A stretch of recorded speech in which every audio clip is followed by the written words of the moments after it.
which is a Swedish Macedonian company. And we have a client here in Amsterdam, which is Tele2. So I'm here for client work, and I just asked Eric, while I'm here for the first time in Amsterdam, can I join and have a talk on a meetup? So here I am. Okay, so what we are going to talk about this night. Building production-ready APIs with ASP.NET Core 2.2. It's kind of a mouthful title. But okay. So let's first try to define some terms that we will use during the presentation. First, let's talk about REST. So these APIs that we are going to talk about are RESTful APIs. So REST is a type of architecture that's using the existing web infrastructure. So it's using URLs as unique identifiers for each resource. It uses HTTP verbs like get, post, put, delete, batch. And when a service implements REST, we say that it's RESTful. So also REST APIs are working with the data in the form of some data format. The most important ones or most used ones are JSON and XML. By default, ASP.NET Core is actually using JSON, or it's more prevalent, but you can also enable XML format and use that. So it's used for either the input data or the output or response from your APIs. Okay, so when you start looking into REST and do a Google search, you'll see that one of the differences, one of different opinions on REST is we have two views, strict and pragmatic view. So strict view is telling you that you must do whatever it's stated in REST documentation. And pragmatic approach is more like more relaxed. So try to follow REST as close as possible, but if you need to, I don't know, have some URL that doesn't look very RESty, so you can just I don't know, use something that looks like a remote procedure call or something like that. Okay, so another main player of our talk is ASP.NET Core. I'm sure most of you are familiar with it. So it's an open source framework built by Microsoft, built from scratch. It looks like the previous ASP.NET full framework that's now kind of not developed anymore. So it has the same API, but it has some new things. It's cross-platform. It has hugely improved performance over the old ASP.NET. And actually, the point that it's open source helped with the performance perspective, since most of the pull requests and commits that change, that improve the performance of ASP.NET Core framework were actually committed by the community, not the guys from Microsoft. So at the moment we have round 16 of Tech Empower benchmark that came out a day or two ago. And in that, I think ASP.NET Core is in top 10 again of plain text response. So it's, I'm not sure how many actually frameworks are there. I think about 100 or so. Most of the top 10 frameworks at the moment are some academic frameworks, not used for production. But ASP.NET Core is one of few of them in top 10 that is actually production-ready framework. So also in this round of Tech Empower benchmark, it's number 6 for Fortune's test. Fortune's is more real-life-like test. So it tests everything, not just plain text response. It tests JSON, output, data access, and stuff like that. Okay, so as I mentioned, those performance are far improved by comparing it with the old framework, and that is one of the benefits that you have if you are currently on the ASP.NET and you want to move to something better or newer. Also, it has dependency injection built in from the start. So everything is replaceable in it. You can just use whichever part you want from it, take it off and replace it with some other implementation. And dependency injection is, by my opinion, one of, if not the most important software design pattern at the moment. Also, one thing that changed by comparing it with old ASP.NET is how requests and response are processed. So before we had some modules that were processing the request and response and gave response to the client. Now we have a pipeline. Pipeline is an area of middlewares that are connected. So some kind of a linked list. So one middleware, first middleware gets the request, does something with it, and just gives it to another middleware, and they form a chain. And when the request comes to the last middleware, which is in most cases MVC middleware, which is the biggest one, it returns the response back through all of the middlewares, but in reverse order. So each middleware has a chance to either do something with request or with response.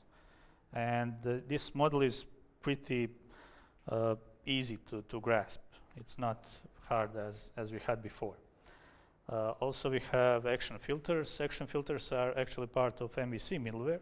So those are the things or components that you can define on controllers or your action methods on controllers.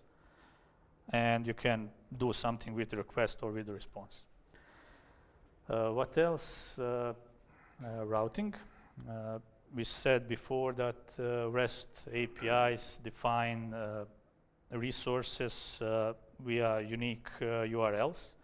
So ASP.NET Core routing helps with that.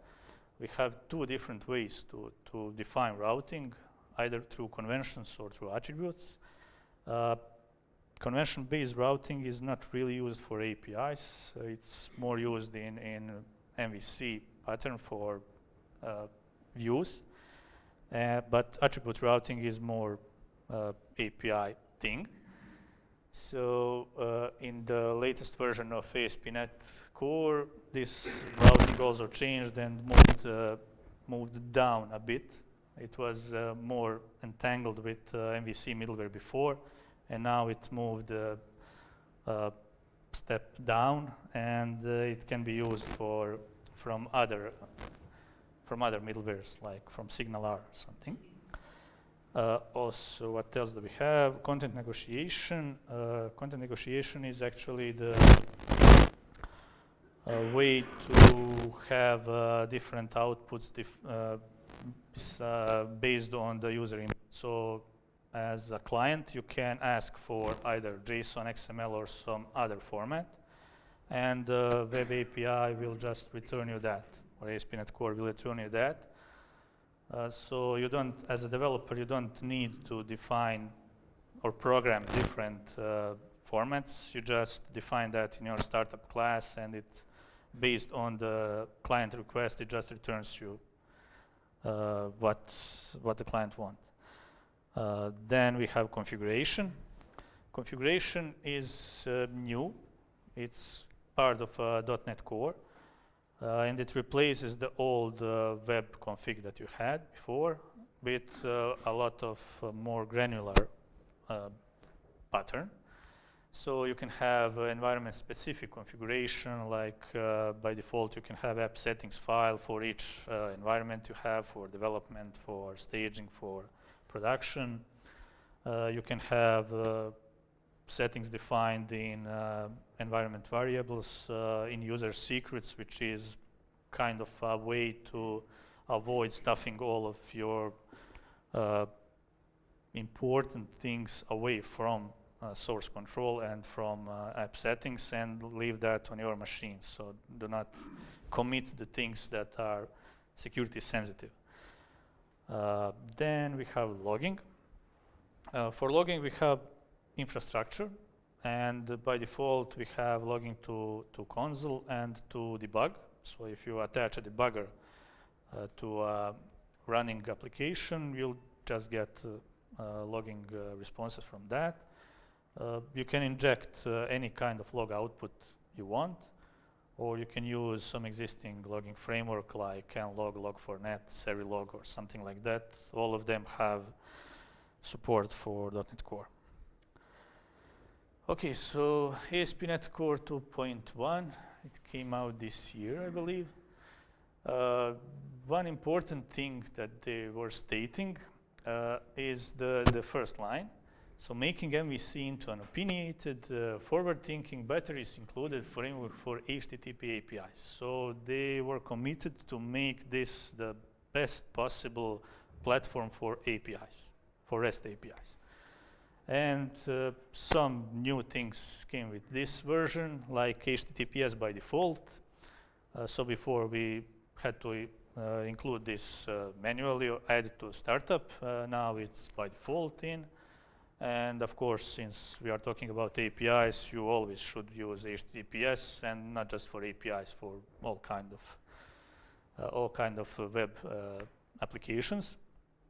Since SSL and certificates are rather cheap these days, or free, like for Let's Encrypt. Another new thing are API controllers. API controller is actually an attribute that you can add on top of your controller. I don't know how many of you have worked with the old ASP.NET version. When ASP.NET Web API was introduced, you had two different stacks, basically. So all the ASP.NET MVC had controller-based class. ASP.NET Web API had API controller-based class. Then you would inherit from that and add some action methods. Now we have a unified platform for that, for any kind of either Web API or MVC. And with this attribute, you actually tell ASP.NET Core that you want that this controller is actually an API controller, which triggers some conventions. And we'll see later in demo what those conventions are.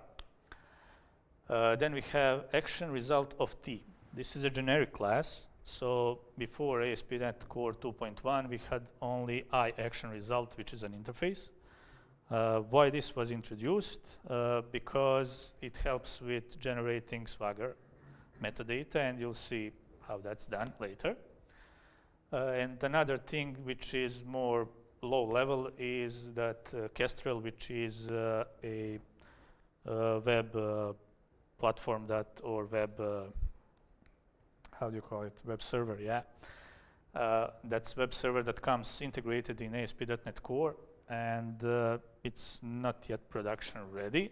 It's close. You need to use some kind of reverse proxy on top of it. But Kestrel got support for sockets, and that also helped with the performance. Okay, so this is the link where you can find more about this version. And the current version is ASP.NET Core 2.2, which is at the moment in preview 3. I think this will be last preview. I'm not sure will there be RC version. For Entity Framework Core, there will be no RC. They will just go to RTM, and that should happen before end of this year. So these are the new things in 2.2. We have improvements on API conventions. You'll see how that looks like in demo. There are API analyzers, which are using Roslyn to actually, when you have this API controller attribute on the controller and you write your action methods, Roslyn actually checks using this API analyzer whether you are adhering to those conventions. So are you returning the correct types and the types that are expected in a response? Then another new thing is HTTP2 support for Kestrel. Again, a low-level thing, but helps us with performance again. We also have health checks. Health checks are kind of a new thing, and they are actually usable when you have microservices. And you know how, let's say, Twitter or GitHub have status dashboard, where you can check what's the status of their platform. So each service they have, it might be green, it might be red if it fall down or something like that. So we have support for that now in ASP.NET Core 2.2, and you'll see how that works. Then this new thing that I mentioned earlier, called endpoint routing. Endpoint routing is just moving the routing part to lower level, so other frameworks may use it. Another new thing is HTTP REPL, which is kind of usable. You'll see that in demo 2. And this is a link where you can find more about the new features. Okay, so what do I mean when I say production ready? First, when you start with an empty project, ASP.NET Core, you'll probably do some things like you know that Web API, you can return just any object as a response. But you'll probably want to use iActionResult or ActionResult of T, because with that you can return not just that object as a response or some data, but you can also return bad request, not found, some HTTP status codes, which are helpful in building APIs. Then to use view models.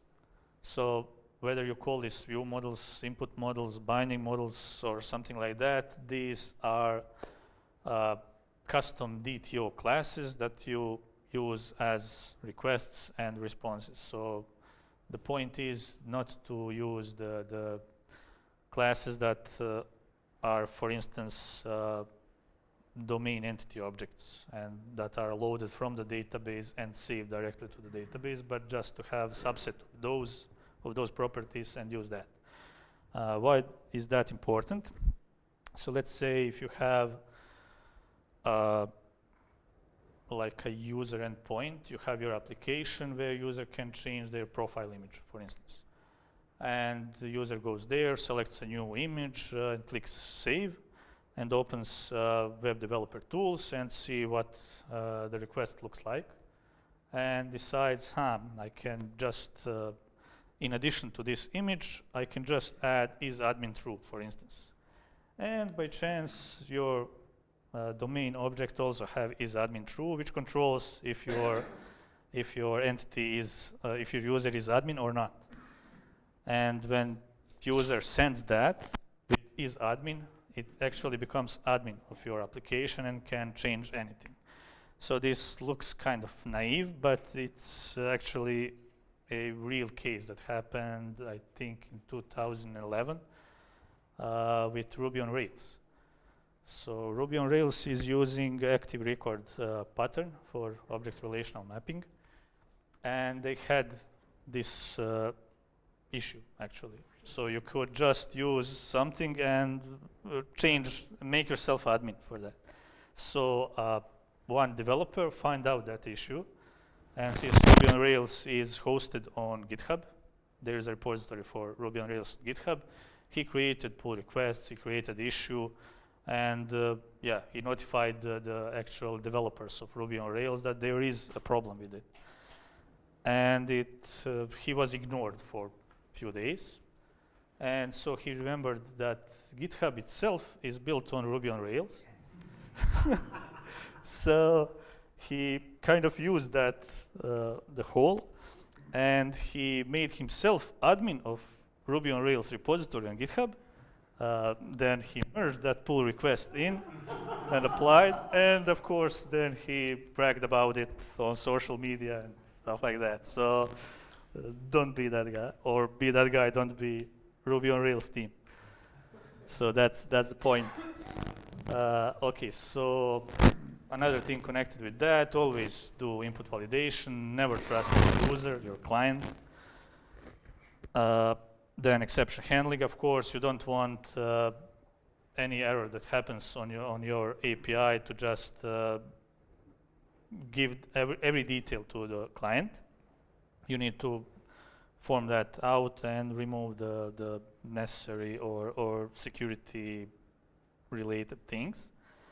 Then you need to log things, of course, and do paging. If you have a big data set, you don't want to give everything in, like for thousands and thousands of items back to the client whenever it asks for the list of items. Just do a page of those. Okay. This list includes that you separate your data handling in a different project? Well, yes, you can say that. Because of this humor?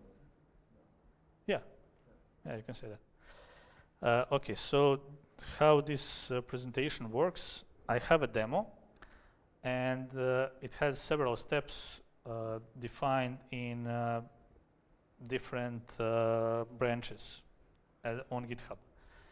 So I have few slides, and then I move from slides to the one of those branches.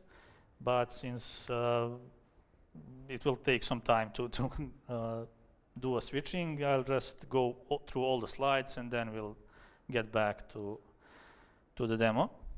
So this is first thing, best practices. Second thing is security. So, like I said before, HTTPS. Yeah, I mentioned this. This 2.1 is actually, those things are introduced in ASP.NET Core 2.1. I'm using ASP.NET Core 2.0 as a baseline, and new things are marked with this label.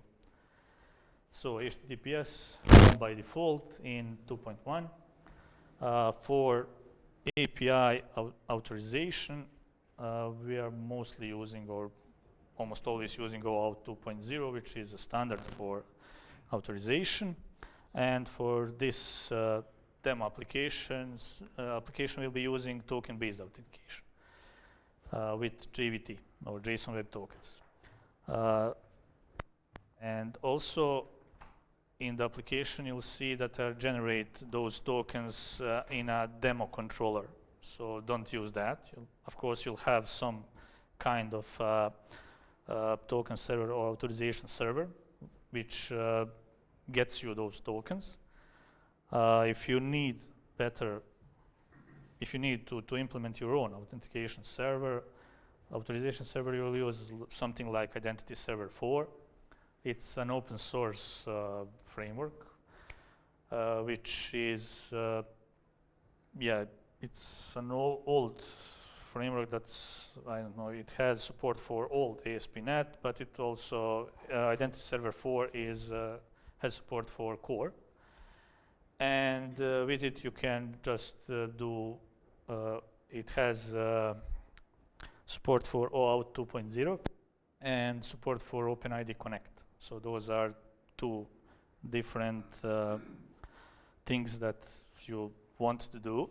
So OpenID Connect is for authentication, standard for authentication, and OAuth 2.0 for authorization. So you can use that. Actually, Microsoft recommends to use Identity Server 4 since there is no authorization server in core. There was one in Web API before, but they didn't build a new version here. They were planned to build that with 2.2, but they decided not to, and instead to integrate Identity Server 4.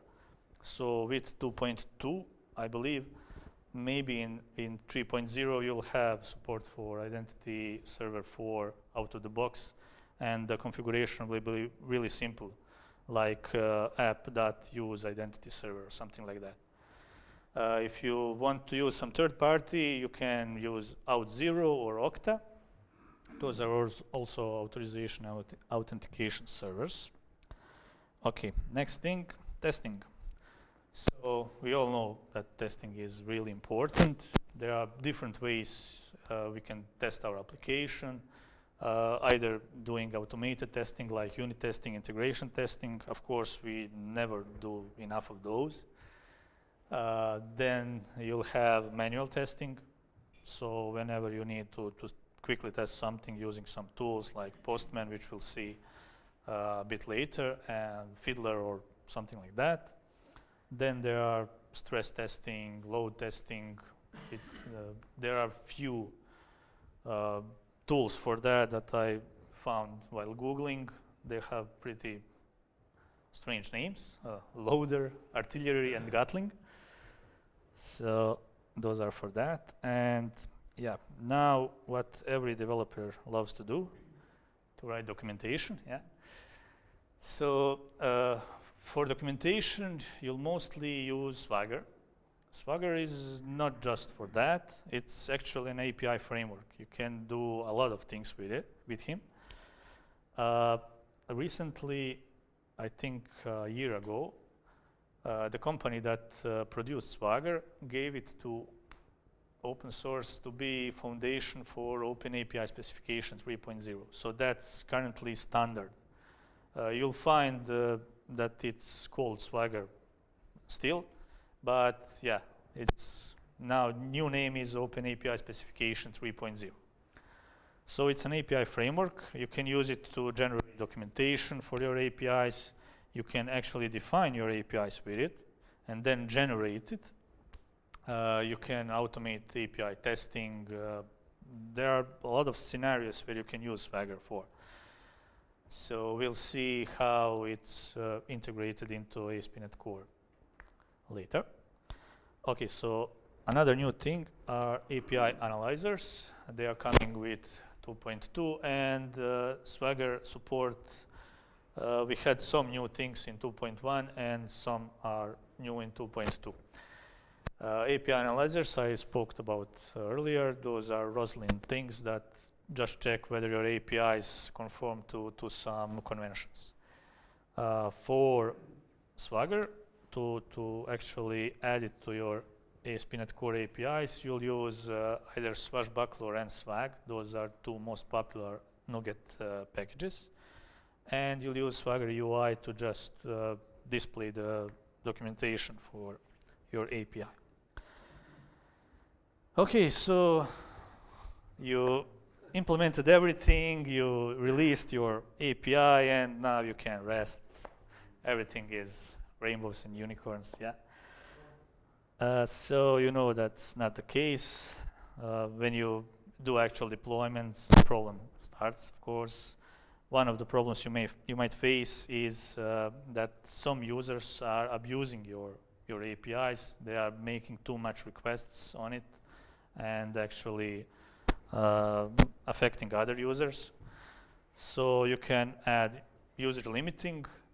In the demo, we have limit per token, and it's implemented with middleware.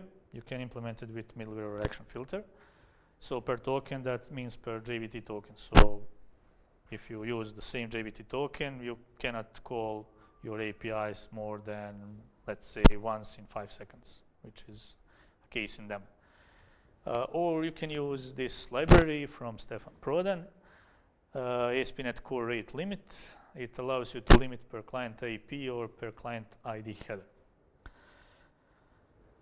Next thing, versioning. So versioning libraries in .NET, like when you have NuGet packages, is pretty easy. So you just, when you need to release a new version, you just tag it like that and do a release and push it to NuGet repository. And if your client tries to use the new version and it fails, they can just roll back to the previous one. So there's no big issue there. But when you're doing with APIs and you're not implementing versioning, your APIs are immediately available to all your clients. So you have some problem, you deploy it to production, and suddenly all of your clients started failing. So You want to avoid that. So whenever you are doing some breaking change on your API, you must version it. You must upgrade it to a new version. There are several different ways you can version your APIs. So you can put a version number within a URL. You can put it in query string. You can have a custom request header, so to avoid changing URL, or accept header, or modify the existing accept header. And for that, in ASP.NET Core, you'll be using this Microsoft ASP.NET Core MVC versioning package, which supports all of these 4 types, and by default, it's using query string. Earlier, when I spoke about REST and RESTful, I mentioned strict and pragmatic approach. If you are strict, you won't be using URL and query string versioning. Why? Because with that, you'll have 2 different URLs pointing to the same resource. And in REST, that's a big no-no. So, okay, we'll see a demo of this later. And at the end, we'll probably want to implement some kind of monitoring to track how's your API behaving, how's your users behaving, your clients. That can be simple logging, so you just log some information, errors in files, database, some third-party service, something like that. You could do performance tracking, user tracking, so by let's say this rate limiting that we have mentioned before. If you are on Azure, you can use services like Azure Monitoring, the Application Insights, and Log Analytics. So they are pretty easy to set up. You just need to enable them in Azure Dashboard. 2.2, .NET Core 2.2 has this new health checks that I mentioned before, and we also have that in demo. You can use this open source project, which is called Warden. It's not really actively deployed at the moment, but it allows you to have different health checks, something like sensors that you can implement in any part of your application and then collect all the data from them at one point to have some kind of dashboard. Then you can also use some third-party monitoring services like New Relic, Stackify, Monitis, Runscope, etc. Okay, let's switch to demo. I think I talked enough. Okay, so like I mentioned before, this is available on GitHub, and there are several branches you can follow through this presentation. So all of these slides that I had, best practices, security, testing, docs, limiting, versioning, monitoring, you can just switch the branches here and just follow the talk. Okay, so this demo application is called Board Games API. So I'm kind of crazy about board games. I'm collecting them mostly. Don't have enough time to play them, but okay. So this API is just a simple list that returns all of my games. I can do CRUD operations on them. I can modify existing games, add new ones, delete some of them, and that. Okay, and how that is done. I have data folder here. So this is database. It's actually just a plain JSON file, which is loaded and operated upon using this repository. So it has a collection of games there, and this repository looks like this. It has get methods and create, delete, and update. You'll see the first get method has paging implemented. So by default, it will return first page and page size of 10. And this is implementation of that. It's not really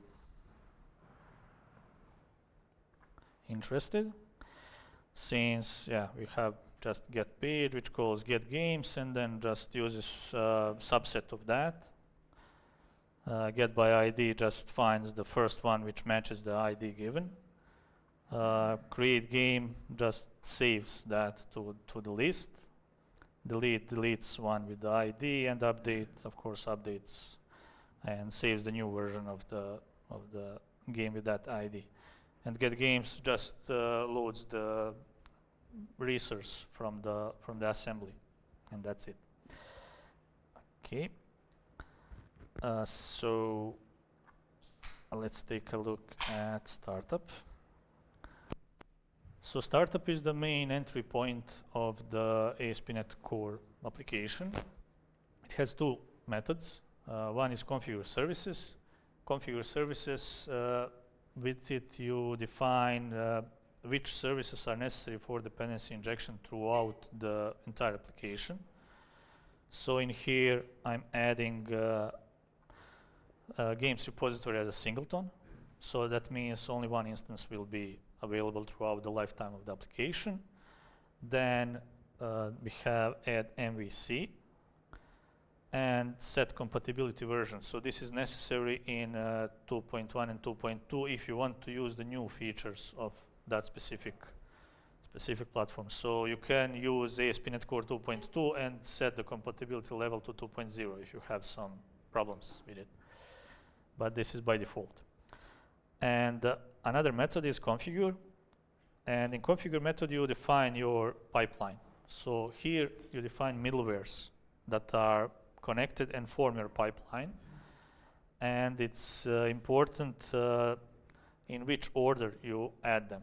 So when you add, let's say, this error handling middleware, it will be added before HTTPS redirection middleware and before MVC middleware.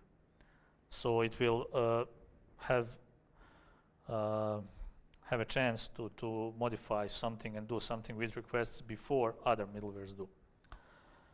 And while we're there, let's see how this error handling middleware looks like. So this is just a basic middleware. It's just a class. It doesn't inherit from anything.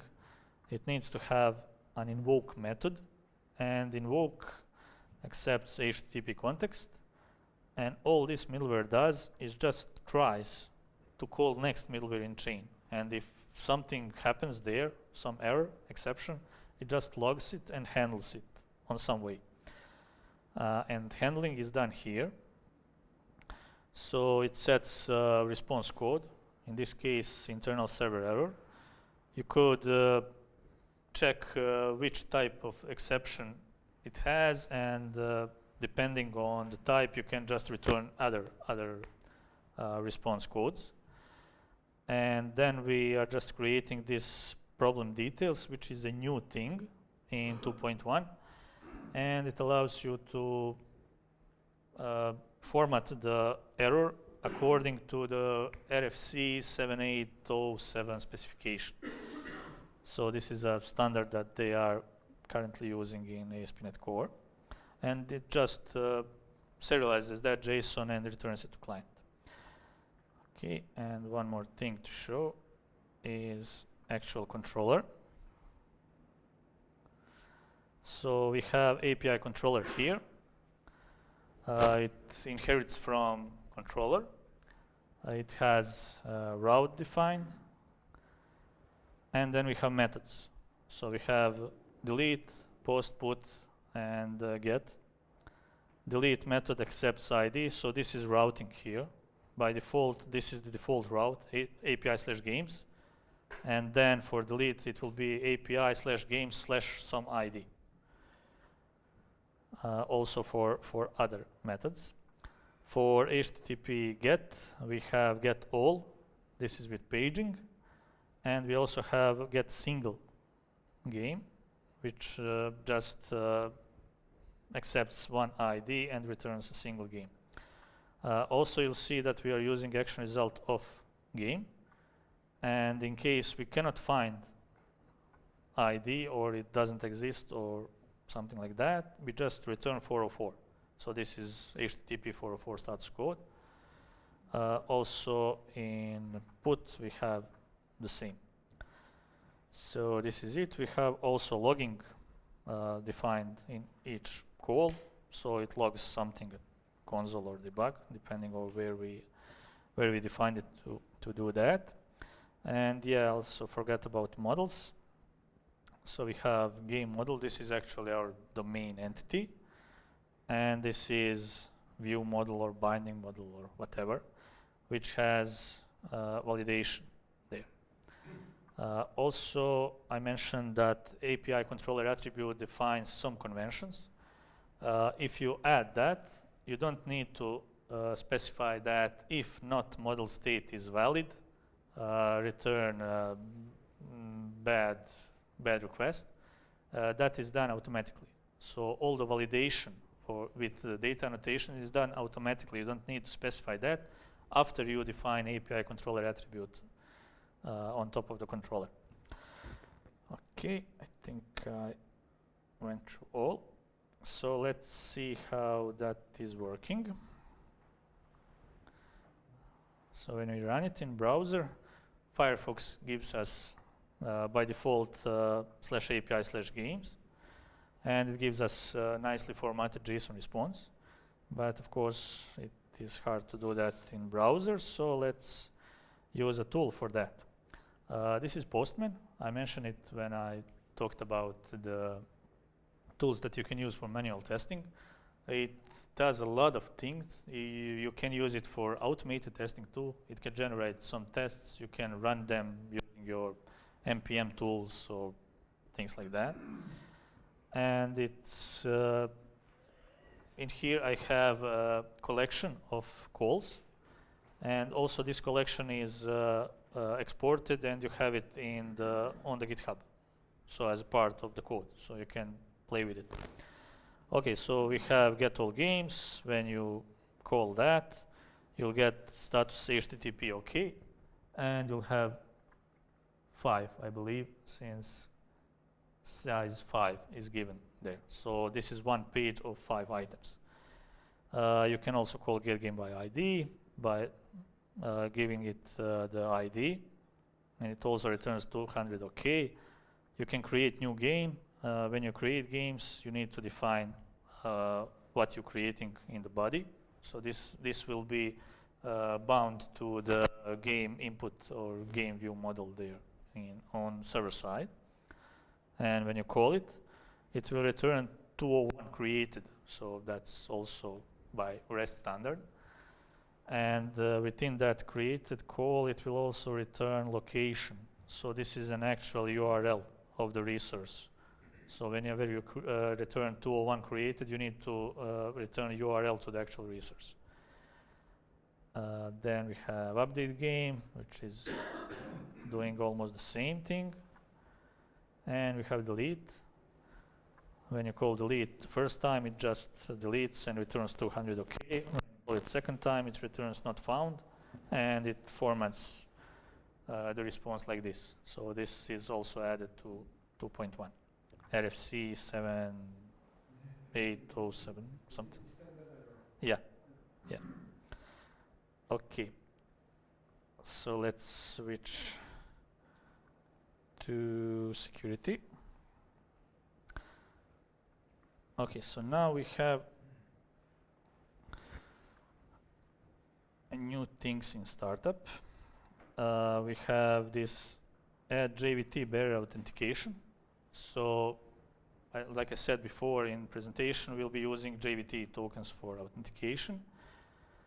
And it's moved to, which is best practice, it's moved to a separate extension class, and you'll have it encapsulated here. So whatever it's needed for JVT authentication scheme, it has an issuer, so it has definition of how to do actual token validation.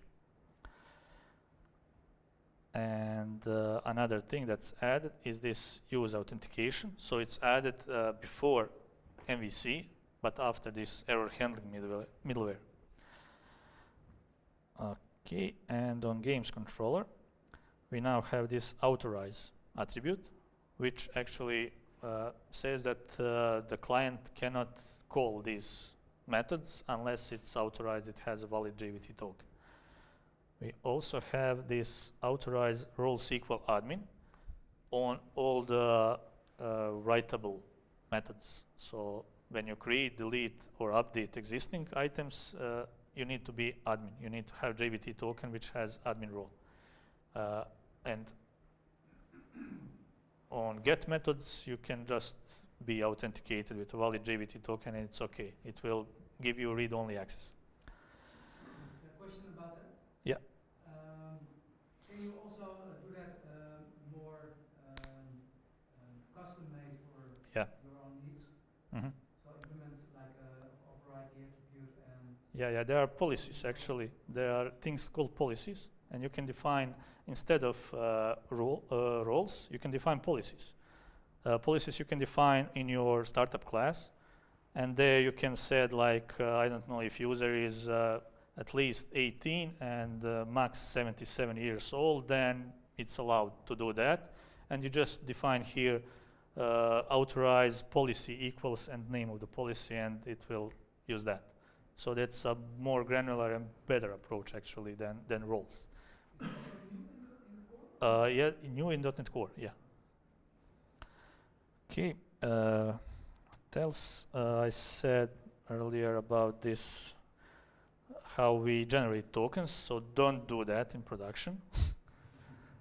So this is just for demo purpose. It actually accepts the name of the user, whether the user is admin or not, and who is issuer and who is the key, which key is using, and it just generates the JVT security token and serializes that to string. And it's been using for demo token, and in here I'm saying not for production use. When you call it with get token and you may give it admin equals true, then you get admin token back, and when you call it without admin, you get read-only token. So you can use that for testing. Okay, so let's see how that can be done now, how it can be called from Postman. Yeah. So with this token generator, you don't need an identity server? I don't think so. So don't use token generation. No, but for testing. Yeah, so that yeah, when yeah. you develop something, Yeah, for testing. then you can hook up the Yeah. identity server. Yes. So this is just some custom thing that exists in ASP.NET Core. You can just hook it up and generate tokens. Okay, so when I try now to call this, I should get 401 unauthorized. So this is now another response. I need to give actual token to it, and this is a next step, next group of calls, which also have tokens with them. So when you call it with token, you get the actual response. Postman also allow you to do this. So you can define authorization on the entire collection level or on the folder level, and you can define variables. So in here I have one variable for token and one for admin token, and then I use them to, let's say for create game, I use bearer token and I use admin token in here. So that's how we authorize it for different calls. And here in out, I just define that all of the calls in there need to use bearer token, and by default it's using this read-only token. Okay, I want to call others, so let's switch back and let's see what can we do with testing. So now we have a new project here, BoardGames API .tests, and it has integration tests and unit tests. So unit testing, MVC controllers or core controllers is pretty easy if you look at your controllers as kind of orchestrators. So just let controllers do some kind of validation of the input, and let them call other services to do actual work, and use response from that to return to client. If you have it set up like that, then the unit testing of your controllers, you just basically give some input to it and check if the expected result is given. So action result of something. In this case, when I call delete without ID, it returns not found result. Also, if ID is empty, if ID does not exist, I just create this games controller, give it some dependencies, fake dependencies in this case, since we're doing unit testing, call the controller and action method on it, and see what type it returns. So only in case everything is ID does not exist, ID exists, returns OK results. So this is actually the expected path. All of the others are just testing whether it behaves correctly when input is wrong. Okay, so when I start this, everything works, so believe me. So let's see how integration testing is done. So for integration testing in ASP.NET Core, you have this NuGet package, which is called Microsoft ASP.NET Core Test Host. With it, you can just create test server, define URLs which will be used, and which settings should it use for, in this case, for authorization, and then create client from that. And in here, I just generate the two different tokens, so non-admin and admin token, and then just call, do real calls on that client, and check the response. So this actually gets the HTTP response and JSON result and stuff like that. Okay. So next thing, documentation. So we mentioned Swagger before,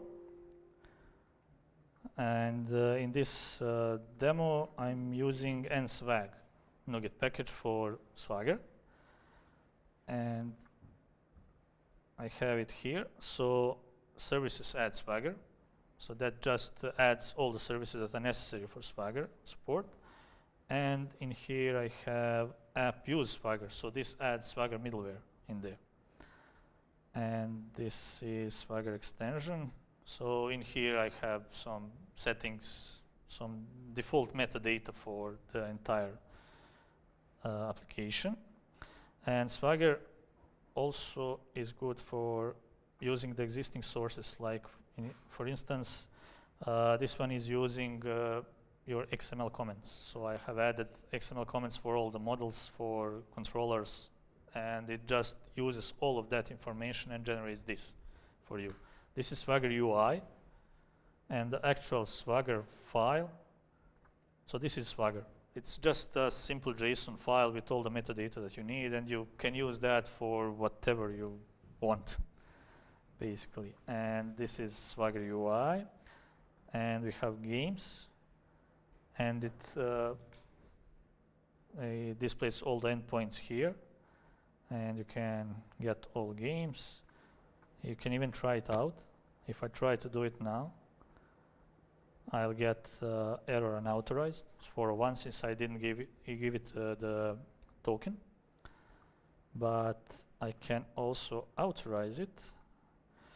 Let's say I'll use this get token call that I mentioned before. I'll just copy this token and add bearer and authorize.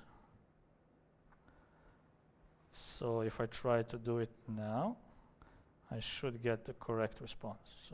So not only you have the documentation for your API generated, but you also have an interactive test playground for it. So it's pretty cool. This is only one thing that nswag supports. It also supports another type of UI. I don't remember how it's called, but it has all the calls on the left side, and on the right side you have outputs and documentation for that. Okay, so that would be it. Yeah, I also mentioned API conventions. So when I get back to the games controller,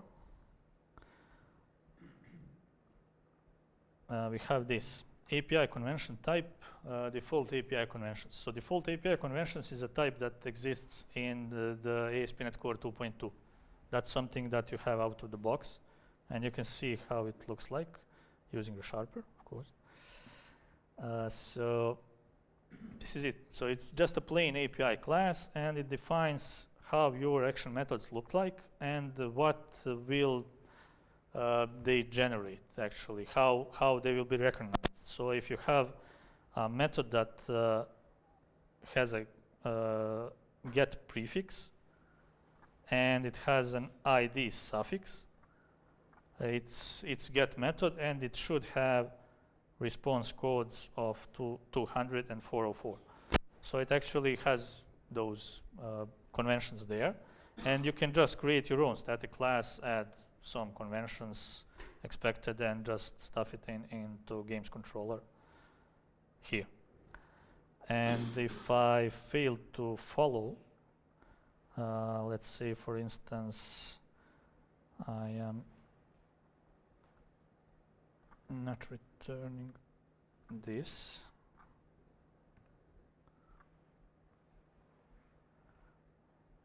so this is Roslyn analyzers that are added also. For that, you need to add Microsoft ASP.NET Core MVC API analyzers NuGet package to your application, and you'll get those warnings. Okay, so one more thing that I mentioned is .NET REPL. So REPL is kind of a tool that you can use to call your API from the command line.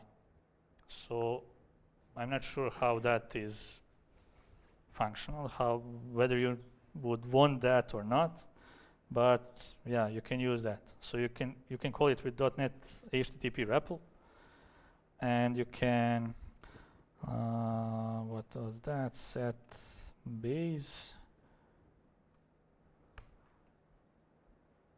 and it should connect to your API using Swagger. So it actually uses Swagger, and it acts as a client of your API. So you can have ls, and here are all the endpoints, and you can see the API, ls, cd games. So I'm not sure if this is usable, but okay, you have it. So that's about it. They're actually thinking about making this a default when you press F5 within Visual Studio with the new API project. So there you have it. Okay, so next thing, limiting. I'll just quickly go over this. So we have a new limiting middleware. It has some dictionary in memory. This is demo, which saves the token access. So key is actual JVT token, and the value is date time with the last call of that API. And it just checks within certain time frame if user tries to, or client tries to call the same API multiple times. So I won't go through the code, but just let's try to call getAllGames. This is once, and when you call it again, you get HTTP status code 429, too many requests, and 5 seconds have already passed. Let's try again, and you have 2000 OK. So you need not to call the API more times within 5 seconds in this case. Yeah. But this is code you made yourself? Yeah. But you also mentioned something about the package. Yeah, there's a Stefan Prodan package for another type. You can limit by client IP address and things like that. Okay, but this is the standard convention. This is or standard. Well, .NET 2.2 no. There is no standard around this. So this is just something that I added here as a demo. What can you do with? Yeah. Okay. So next thing, versioning. So this middleware, limiting middleware, is also added to the startup class. About versioning. So we have this, and I also had to do this. So I had to switch back to the version 2.1 compatibility mode since at the current preview 2.2 it has problems since we have new routing, and the new routing doesn't work good with this versioning library. So I had to fall back to the old 2.1 routing, add versioning, and yeah, that's it. And we have versioning extensions.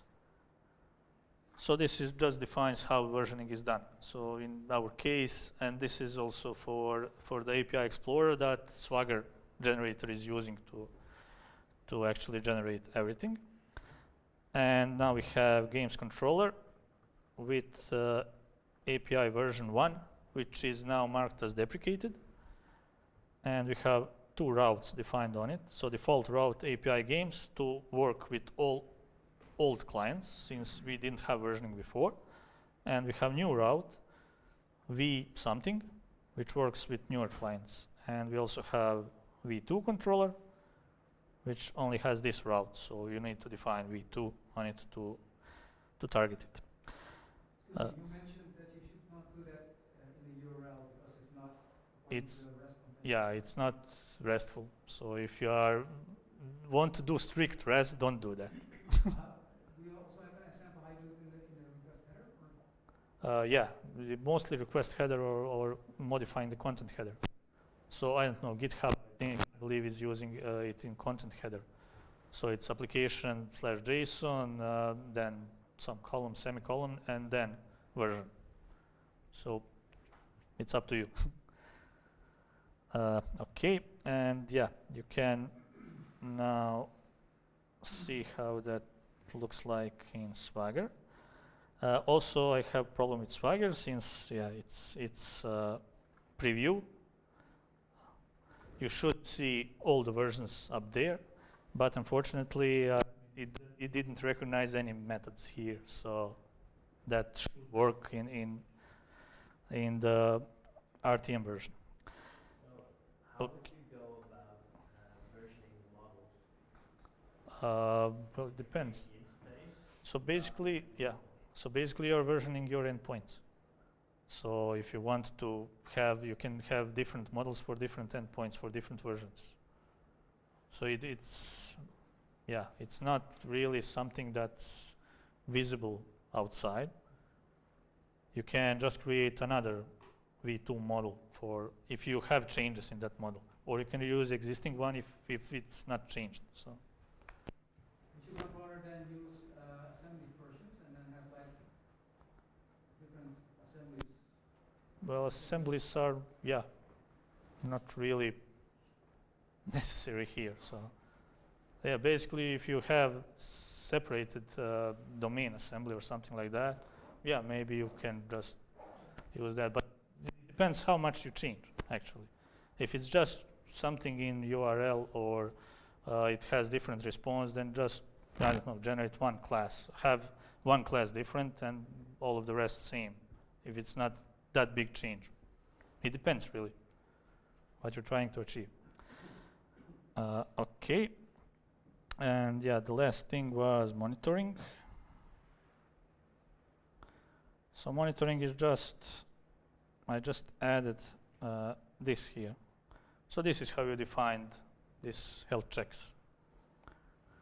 So you just app use health check, and you define the URL which will be used for that. And if we call that URL,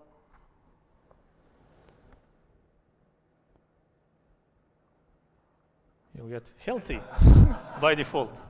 So you can also define other health checks. You can have one, let's say, for your database to check that and to return with, I don't know, /live/db or something like that. And yeah. But where is that code? For this, you don't need code. This is by default. Yes, but if you want to add checks? You add them to a startup class. So just use this, use health checks and provide options here. Okay. So You decide. Whatever you want. So this one is just you can have your client or your dashboard check whether it returned status to 200 and content healthy, and that's it for this by default.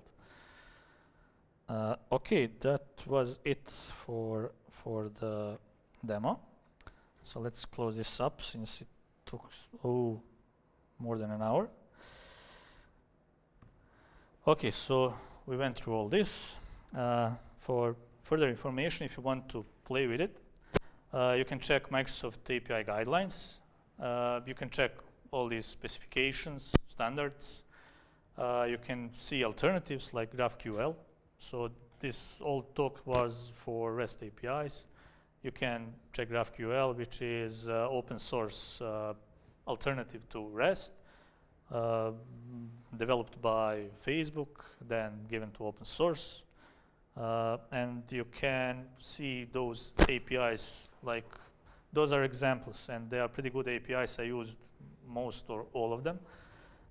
So let's say, for instance, GitHub version 3 of developer API for GitHub is REST, and version 4 is GraphQL.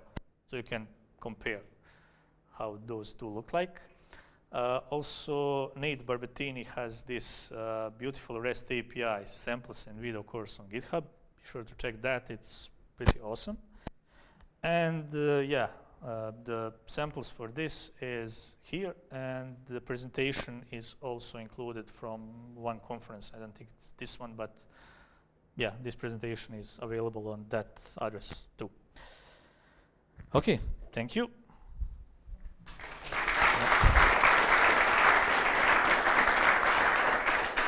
So if you have questions, we'll chat later. I don't want to take any more time from the colleague.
of our team, as we migrated a rather large project, or rather a set of projects applications, into Azure during this year, in 2018. So it's fresh from the press. We just migrated in October, and I'm here to speak about that with you.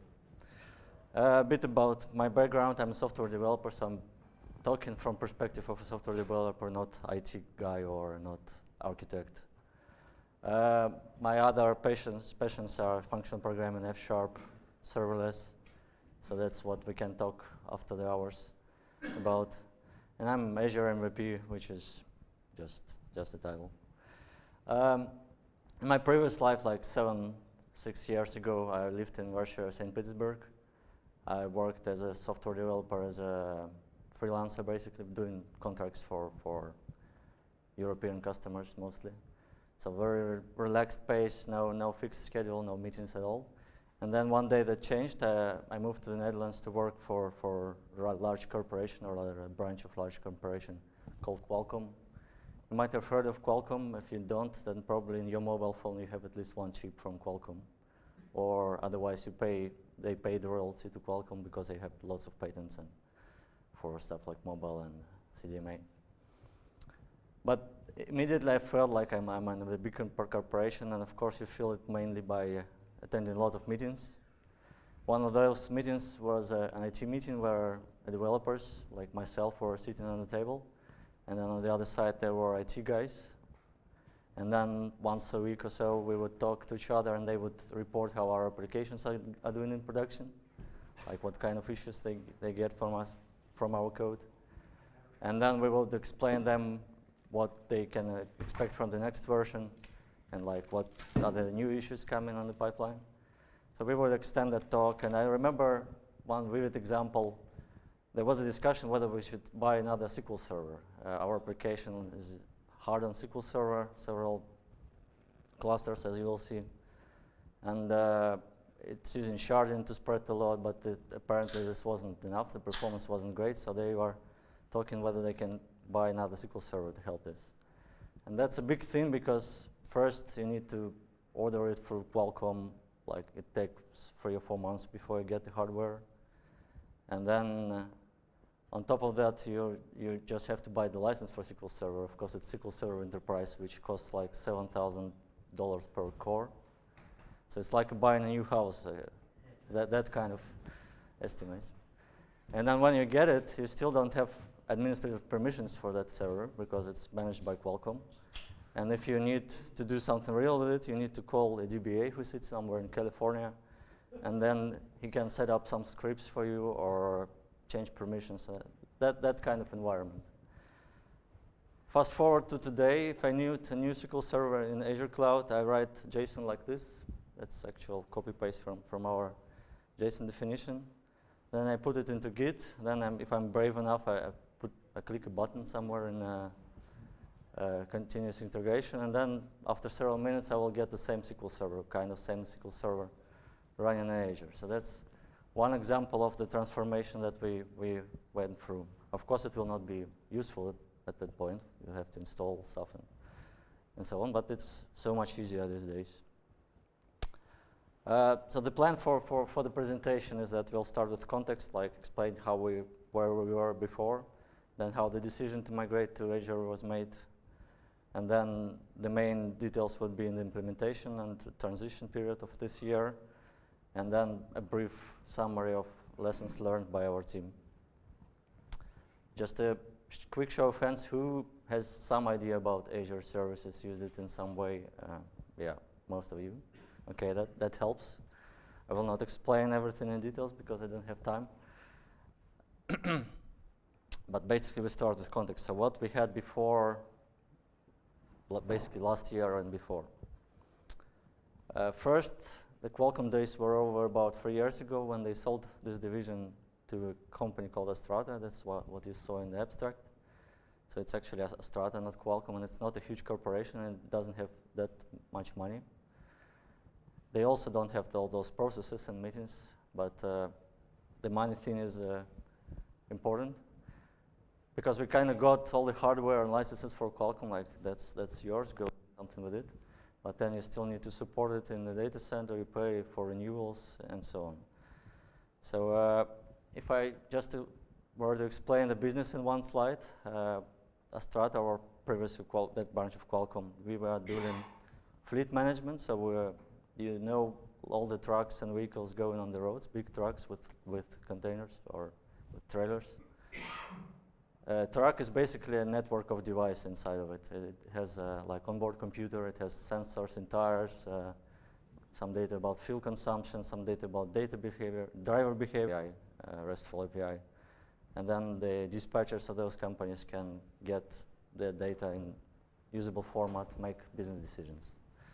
Of course, they pay for that black box that we sell them, and then they pay for services, a monthly fee or something like that. Just an order of magnitude, we have like 40,000 trucks in Europe running on roads, and then we get about several hundred messages per second from those trucks. Just a quick sketch of what parts we have in the application. We have servers, web servers, which talk to backend and frontend.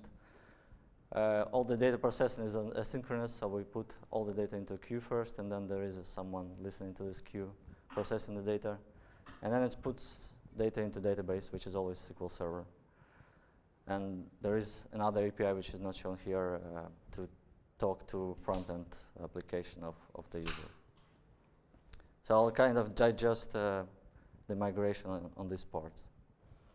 The application, all servers were located in a data center. That means that you buy hardware, you give it to somebody, a data center vendor or operator, and it runs them 24/7, power supply, conditioner, networking, and so on. So the breakdown of responsibilities looks a little bit like this. You own everything, but they run for you hardware, power, storage, and networking. If something doesn't work, you cannot fix it by yourself because it's physically somewhere in their data center. You have to call them and contact support, make a ticket or something. And on top of that, everything is yours. Like you have to install operation system, or our IT guys have to. Then you put runtime, any third-party software that you use. You have to do backups yourself. You have to manage data, redundancy, consistency, whatever. And of course, on top of that, you put applications. So quite a lot of things, but also not enough power to do low-level stuff like, for example, if we need to open a firewall port, we need to call vendor. We cannot do it ourselves. So in the subtitle of my presentation, I said about 1 million hardware. I cannot give you the exact number, first that's commercial secret, second nobody knows. But just an order of magnitude, about 40 or 60 physical servers, then a lot of networking, load balancers, switches. SAN is a network storage, very expensive thing which runs several dozens of SSD, and then it's accessible via fiber channel from databases. It gives you huge performance, but also costs like a lot. SQL Server licenses, as I said, are a big part of it, and then you pay every year. You pay to a vendor of data center and your own IT to run all this. So that was all before this year, and that was quite expensive, too expensive, so that Astrata was looking how to reduce this cost. So there were several kind of drivers for the migration. Yes. I was wondering about the distribution between hardware and software costs and licensing. Because you mentioned the price of SQL servers. Was that licensing a large part of your? Yeah, very considerable part. Yes, probably less than half, but like 30% or something. So it also has some third-party other software, not SQL, but also Windows and whatnot. Did you bring your licenses to Azure as well? No, but that will be later. No. So the decision, there were several factors in the decision, but the main one, of course, money, so from the business. This year, a lot of hardware which we got from Qualcomm was about to end of life, which means it kind of works, but nobody will support it, and then nobody wants to work with that. So you can buy a lot of cheap servers after they end of life for Bitcoin or I don't know. So there was a decision whether we do large investment and buy new hardware for 5 years or we try to migrate away from it. And of course, when you own your hardware, that means you cannot innovate fast if you want to run a new application and you have to go the full cycle of buying new servers every time. Your time to market is large, and then business feels that you cannot iterate fast enough. So that's additional money. But on the other hand, everything works. So in order to do any migration, you would have to direct your engineers from ongoing product work and make them fix your code to be able to run it somewhere else, like Azure or any other cloud. So that's a bit of trade-off. For IT, from IT perspective, they never liked that data center vendors because they didn't get full control over the environment. So cloud, in a sense, gives them more power because they do pretty much everything on the level that cloud provides. But of course, it builds on a lot of things that you cannot control in the cloud. Like you don't know where it runs, how it's physically configured, and so on. So you get some control, you lose the other one. The big pro of cloud is that you can spin up multiple environments. We used to have like production and staging, and that's about it. Alpha was kind of small and rough. But in the cloud, you can create a dozen environments by just automating enough things and then shut them down when you don't need them. Also, if you have only one data center, there is no basically disaster recovery. You put your data somewhere in a different place, but that's it. If like the whole data center blows up, it's close to end of business, kind of. Probably will take multiple weeks before we are really up again. So that, again, it's much easier in the cloud. And from developers' perspective, it's fun to play with cloud, all the services that you have, not only SQL Server that you had before. You can leverage the elasticity of the cloud, so scale up or down based on load, not based on predictions. You can automate everything, as I shown with JSON. And then I love playing with performance, optimizing things to make them faster. And if you are in the cloud, if you optimize something, you can save real money. If you are in data center, you probably save you don't save money immediately.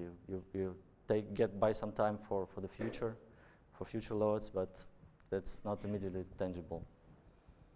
And also there is this notion of like being modern that works not only for developers like you who come to meetups, but also on a business level. When salespeople go to customers, they really want to tell that they are like on the cloud and all the buzzwords. That also works on a business level. Maybe less on IT because they are used to their servers and then they're not that big fans of cloud. But of course, it takes quite some learning. So the decision was made. We moved to Azure partly because we used a lot of other Microsoft technologies and we had like Office 365 and we know them. Partly because we just had a small project already running in Azure and we had some skills in-house. But that was the decision that within a year we have to move to Azure, whatever happens. Did you also consider other cloud providers seriously?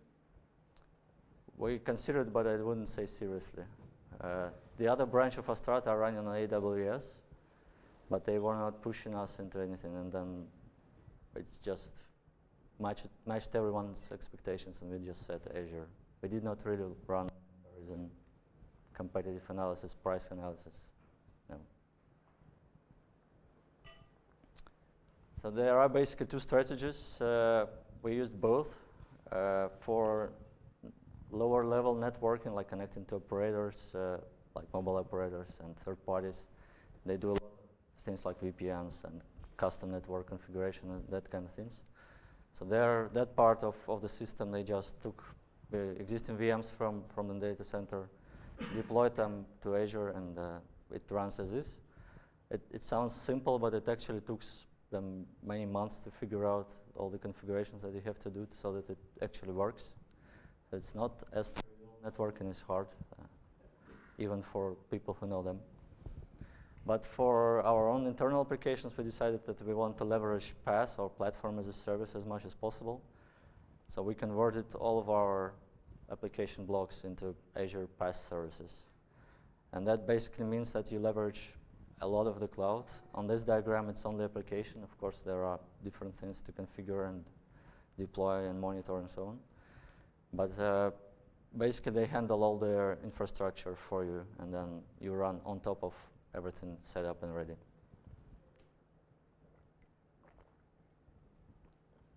Before you start, I would strongly advise to have a strategy, ideally written down and agreed by everyone. We kind of did it, but it wasn't perfect, I would say.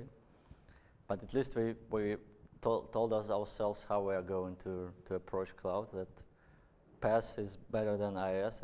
We will use it anytime we can, and SaaS, or software as a service, is even better. So for example, we used to host maps ourselves on our service, and now we switched to a web service provided by third party. That's an example of SaaS. So leverage as much as possible, don't do heavy lifting, do what we are good in our business, and outsource all the rest. Then every team, we have not many, just like 3 teams, they decide for themselves what exactly they're gonna do, how their application is gonna run, which resources to provision. Of course, there is like a budget limit, but they decide how exactly their application should look like. And then leverage automation as much as possible, so script everything, or rather use resource things, Azure things like IRM,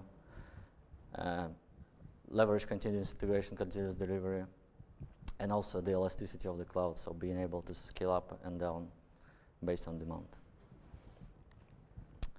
Of course, the first question was how much is it going to cost? That's a difficult one. There is a Azure pricing calculator. It's relatively useful if you know how to use it. You pick several services that you are going to use.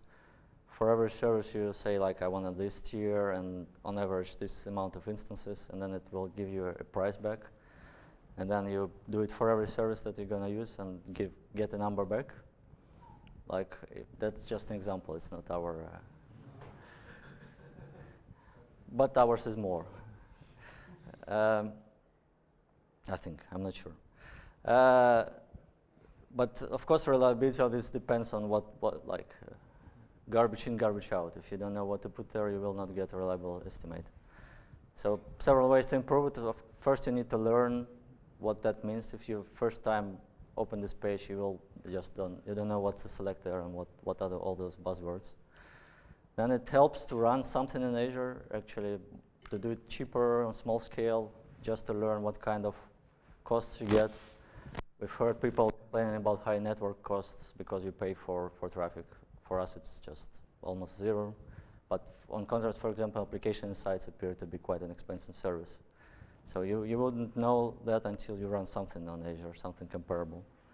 And then ideally, you should try and put your application into the cloud for a week or so, run some workload which would be comparable to production, then you will get the actual estimate. But of course, probably it's not realistic to do it on day one of offer. So we did all of that, but the measure part was there are queue processors which write to databases. And on top of that, there is an infrastructure to monitor everything, because we run 24/7, and we have quite extensive monitoring, and every downtime is a problem for customers. And there is deployment that you just have to have in order to reliably continue your change in application and innovation. I'll take these blocks one on one and then explain what we changed and how easy or difficult that was. SQL Server is a favorite part. So when I say SQL Server, it's not just the software that you run on your laptop, but it's at least two servers, Node A and Node B, for redundancy. If one fails, it switches over to the other. It's that storage sharing network, so basically storage on the fiber, which is very expensive. It connects to both of them. And then you don't want to lose your data in case of disaster, so you also have a backup device which sits outside the data center, and you have to buy all of that. The servers are quite high profile. That's a screenshot from perf one of one of those. I think it's 40 core, 128 gigabyte kind of machine. And it's somehow not doing anything on this screenshot. So that kind of hardware. If you were to move this to Azure 3 or 4 years ago, this wasn't possible. They just didn't have SQL servers of that size. Now they have much bigger servers, so you kind of feel safe. You'll just end up paying a lot. To give an idea of what our database looks like, the biggest one is 700 gigs. That's important because I'll show you later. A lot of tables, a lot of stored procedures, so there were talks like let's rewrite everything to Cosmos DB or something. Not gonna happen in several years. We decided to migrate to Azure SQL database, which is fully managed service by Azure. There are no servers there. You just press a button or run a script, and then you get a connection string. You connect to that connection string, and it just works. You cannot really RDP or configure that server. You don't know what's running there. There is no nodes, failovers, or whatever. That's all managed for you. They have cool features around backup and restore, so you don't have to do your own backups unless you're paranoid and don't trust Microsoft. They backup continuously, and then you can restore to any point in time. So you say, this minute last week, I want to restore my database. And you can also restore it to, for example, another data center or another region. And it will work. It will take some time before it restores, but it will work. So that's a very good feature also for disaster recovery. If your Azure region is down, or I don't know, it blows up in Amsterdam, you can, at least in several hours, get a copy in Germany or in Ireland. It's automatically redundant, and you can also control the level of redundancy, regional redundancy or cross-regional. You pay for cross-regional, of course. It's like 2 SQL servers, but that's possible. And you don't have to buy anything. You just pay every month. You pay a fee. You don't buy licenses. You can also bring your own licenses to the question and reduce the monthly costs. But we couldn't do this because of the way our licenses from Qualcomm were set up. I'm not good at licensing and laws and stuff. But basically, we had to buy another license on top of our license to be able to do this, and that doesn't make sense. So it depends on the type. Like if you bought it recently, I think you can move it. If you bought it like 5 years ago, they made a trick somewhere. It just doesn't work. Still, it's not fully automated, not fully magic. You need to pick a tier, performance level, and then it's hard to change it. In theory, there is a button that's easy, but then it kind of takes a lot of time. They replicate a new server, and then they switch over, and that can fail. It's not. I don't feel comfortable doing it on production. You have to provision disk space. It has maximum at least, and then if you go beyond, then it blows up. You still have to maintain indexes and statistics and that kind of thing. So DBA work kind of load. And then some features of full SQL Server are not supported. I'll show later. The price. There are basic and standard tiers. They are crap for any performant applications or performance demanding applications. So we used premium tier. There is also a new model where you provision cores and memory separate, but it's in preview, so I don't know it. We cannot run on production. And on premium, first thing to note is that it starts with 400 euros and stops at 13,000 euros per month for one server, one database. And also, if your database is more than 1 terabyte, you are kind of screwed because you have to buy P11 for 6K. We managed to fit. We feel comfortable. We will not grow too fast, but that's one warning. And another problem with this is that it's measured in DTUs, which are like virtual units of performance, which you don't know what they mean. Nobody can explain it to you. You just know that 1 is 2 times more, so probably it's 2 times more performant. That's all. To know which one you need to measure. There is a tool from Microsoft that you run on your SQL Server on premises, And then it will tell you, you need P6.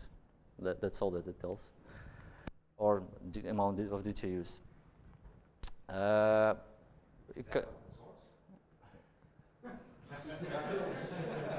don't know. We ran it. It gave us some level, but it turned out to be a bit low, like one level lower. So we didn't. I don't know how it works. It measures I/O and CPU and memory and guesses, but they don't guarantee anything. So to actually know, we ran our own workload in Azure to actually calculate this before production. The way it works, we listen. We have a trace running, listening for production SQL server. It traces all the commands. It throws them into a message queue like Event Hub. And then there is an Azure function which listens to that, and they replace all the traffic on Azure SQL real time and throws away all the results. It's like 1,000 commands per second. So there is a standard tool which does that. It blew up. It couldn't keep up. So we wrote this ourselves. That's like 2 days of work. And then you get real-time performance and all these queries from production. Of course, you have to restore your production database first on SQL, on Azure. And that gave us a very good estimate. Basically, we calculated, and then we could move, and it was the same. So that schema works. I have a blog if you want below. So what are the limitations that I mentioned? First, there are no distributed transactions. Transactions work within one database. If you want something like MSDTC, you cannot do this. It's not supported. We loved distributed transactions. We still love them, but we don't use them anymore. Then, anybody heard of service broker? Okay, I'll skip that one. You don't need it. It's based. I'll touch it later. Also, you could run CLR, like C# code inside SQL Server. That's like the most expensive server in the world to run your C# code. You could, and we did, and that's not possible in Azure because of security, I guess. There are no link servers.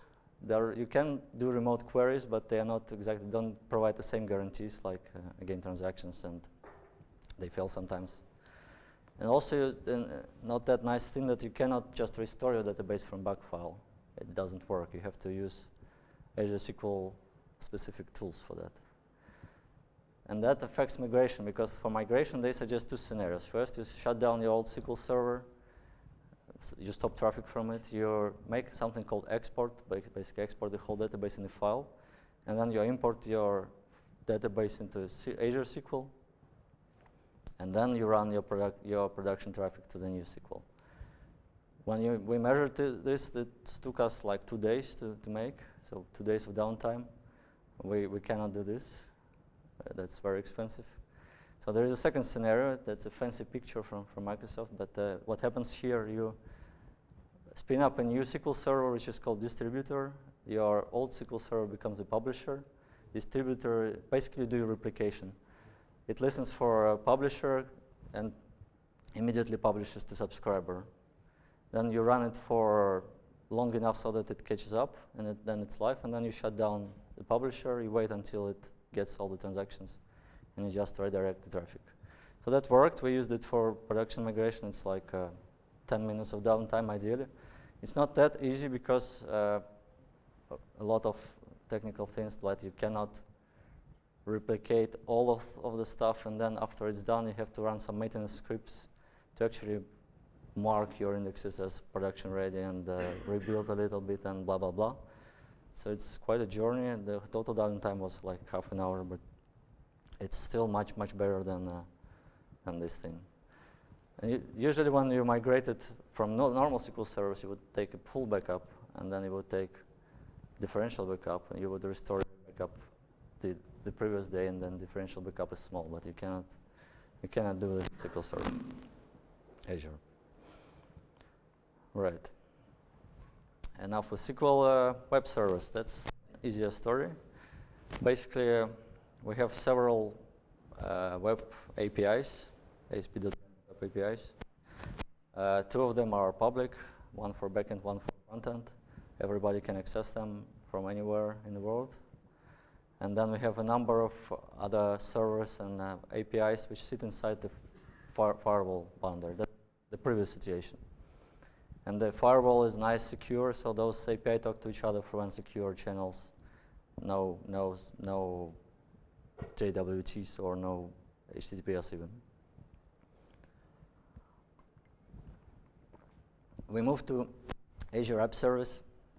No-brainer choice, fully managed Azure service to run your .NET code. It can run web, it can run background jobs.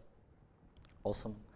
Very simple to use, very simple to deploy. It scales up, scales out. So in this time you can actually change your life, like upscale it to bigger instance that works fine. It has scale out, so based on your load you can define if CPU is more than 70, I can spin up a new instance. That's great. And WCF that we used extensively are just work there, no problems. The problem is that app service is always public, so you cannot make it private. It's always on the internet. There is actually app service environment when they put you into a sandbox, but it costs 3 or 4 times more, so it's really expensive. So we had actually to secure all the internal channels with HTTPS and client certificates, so every service doesn't trust anyone. It's relatively easy with WCF if you do it in HTTPS, but took a couple of weeks to set up proper certificate and trust it and IP restrictions and so on. So that's where work came most. Overall, it was easy. The queues. We have like 50 queues or something like that. And we shot ourselves in the foot in the sense that for queuing we also used SQL Server. The hardcore way to do this is just with custom tables. I know a lot of people do this still. We do this still, but also in Azure. But the bigger and more high-load queues were done with SQL Server Service Broker. It's a cool technology which basically a queue inside of your SQL Server, again, one of the most expensive queues in the world because you pay licenses. But it works marvelously because it sits inside the same process. There is no latency. It can throw thousands of messages per second without any issues. Very reliable. They are part of transactions, so you commit and you commit the queues as well. So very high-level programming model. Very hard to use. As everything with SQL, you write SQL for queues. But with some layer on top of it, it worked reasonably well. But that doesn't work in Azure at all. And a lot of processors handling those queues were CLR store procedures, which don't work in Azure. So we had to change everything, kind of make a new abstraction layer and abstract everything to Azure Service Bus. That worked, took some time to put abstractions against client-side. It doesn't provide all those guarantees. You cannot do real transactions with Service Bus. There are some transactions, but not with SQL. So you lose manageability and guarantees, so you have to code around it. That takes time. Also with Service Bus, we had a lot of performance challenges. Like we started with standard tier. Standard tier is again for somebody just sending several messages per minute, I guess. It's very slow. You kind of get noisy neighbor effect sometimes, like somebody is playing on your server and then you're slow. And we had to rewrite a lot of things to batch more aggressively because there is latency now. You cannot send message one by one. You'll get tens of milliseconds of latency, so it gets very slow. We batch as much as possible. Batching is limited by message size, which is now 1 megabyte with premium Service Bus. Service Broker was sending 18 megs of batches, no issue. And also, we had some calls with Azure engineers, architect, I don't know who they are, because we were constantly seeing decay in performance of Service Bus over time. You run your application today, it works fast. In 2 weeks, it's 2 times slower, or something like that. You recreate Service Bus namespace, it runs fast. In 2 weeks, it's slower. They fixed something, we fixed something, we found a configuration where it works, and we don't touch it anymore, but that's a bit scary. So if I were to start today for that kind of workload, probably things like event hubs would be more promising because they are designed for performance. Queue processors, that's where all the .NET code sits, apart from APIs and WCF. Again, we were hosting some of that code inside SQL Server. We don't anymore, but that's just a switch from Windows Server to a console application because we are using something called App Service Web Jobs. It's the same Azure App Service, but basically it runs any of the console application that you provide to it as a background task. And then it's really any console application. We don't use WebJob SDK, if you know that one. A bit of brain teasing was how to use it properly, because you can have multiple app services. That's a scale unit. Your performance limit, we have multiple of those.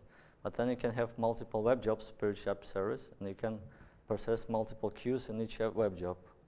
First, we started with like making one-on-one, so making one queue processor in a web job, but that's a new .NET instance, and that's very resource consuming. So in the end, we hosted all our queue processors inside one single web job. The bad thing about this is that you cannot start them separately or configure them separately out of the box, but we made a small configuration layer, like in app setting or in SQL, you can put a flag and then it stops. That was manual. If you're starting this from scratch, you can try WebJob SDK. It has all this out of the box, but legacy code is kind of hard to fit into that. Monitoring. So in the previous life, we were using a third-party tool called PRTG. Probably you have never heard of it, but it's a management platform where you can create sensors. We have about 2,000 or 3,000 sensors, which monitor everything from CPUs, RAM consumption, and that low-level stuff, to business metrics. And the business metrics are the most important, like how many messages we get from this device, or what's the queue for that customer, or it's mostly SQL queries or custom performance counter in a C# application, and that tool integrates them nicely and provides some dashboard on top of that. And very important alerts, because we run 24/7. We have standby team. If a sensor goes down and it's an important one, somebody gets SMS and then wake up and fixes it. We needed to keep this in Azure. Azure has a lot of monitoring tools at first glance, like Azure Monitor, which collects data from Azure services, Log Analytics for logs, application insights for custom stuff that you write mostly, or also for monitoring .NET applications. But we didn't solve this puzzle in a way that we only used Azure services. They all work on their own, and combining them sort of possible, but especially for custom metrics, which we write ourselves, there isn't really good solution which solves alerting and dashboards and everything. So we kind of ended up doing mixed things. Yeah, they also do dashboards, which kind of suck because they are not configurable enough, and sometimes they show wrong data.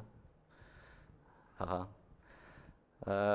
So our setups, we use Grafana for front end. Anybody knows Grafana? Yeah, oh, awesome. I thought it's just for Java people or that kind of audience. We use Grafana for front end. Grafana can connect nicely to Azure Monitor. It can connect also to PRTG, which is great for us. And then the setup looks a bit like this. So Grafana just showing data, and then custom metrics are still working through PRTG, so our old software.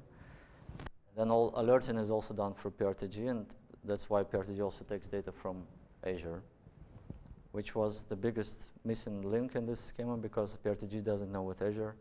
So we had to kind of write our translation layer ourselves with functions.